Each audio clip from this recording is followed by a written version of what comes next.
Hello viewers. வெயில் காலத்துல உடல் சூட்டை தணிச்சு உடலை குளிர்விக்க இதை ட்ரை பண்ணி பாருங்க. வெயில் காலம்னு வந்துட்டாலே வெப்பத்தோட தாக்கம் அதிகமா இருக்கும். இதை ஃபேஸ் பண்ண மக்கள் பல மாதிரி முயற்சிகளை எடுத்துட்டு வராங்க. வெயிலோட தாக்கத்தால தாங்க முடியாத காரணத்தால ஏசி வாங்கி யூஸ் பண்ணவும் ஆரம்பிச்சிட்டாங்க.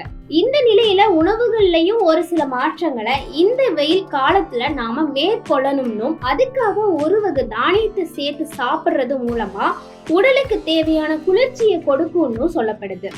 அதே போல நம்ம குடலை சுத்தம் செய்யறது ரொம்பவே முக்கியம். அதனால உடல் சூட்டை குறைக்கவும் நம்ம குடல்ல இருக்க அழுக்குகளை நீக்கி சுத்தம் செய்யவும் இந்த ஒரு தானியம் போதுமானதுன்னு சொல்றாங்க.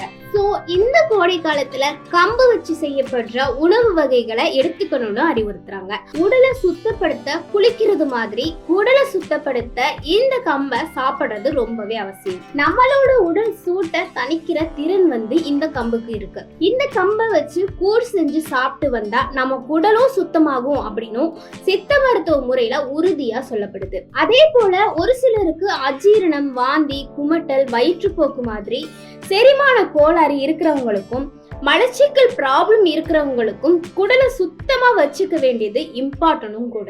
அதனால இந்த ப்ராப்ளம்ஸ் இருக்கவங்க கம்பங்கூழை அவசியமா சாப்பிடணும். கோடை காலத்துல உடல் உஷ்ணம் அதிகரிக்கிற ப்ராப்ளம் பலருக்கும் இருக்கு.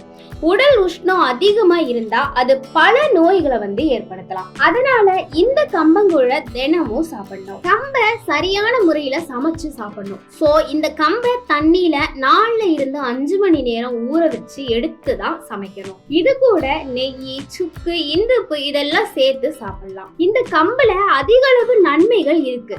ஆனாலும் ஒரு சில பேர் இதை அவாய்ட் பண்றது நல்லது. சிறுநீரகத்துல கற்கள் இருக்கவங்க, தைராய்டு ப்ராப்ளம் இருக்கவங்க இந்த கம்பை சாப்பிடுறத ஸ்டாப் பண்றது நல்லது. இந்த மாதிரி இன்ஃபர்மேட்டிவான விஷயங்களை பத்தி தெரிஞ்சுக்கணும்னா வாய்ஸ் ஆஃப் அபர்ணாவை மறக்காம சப்ஸ்கிரைபும் பண்ணிக்கோங்க.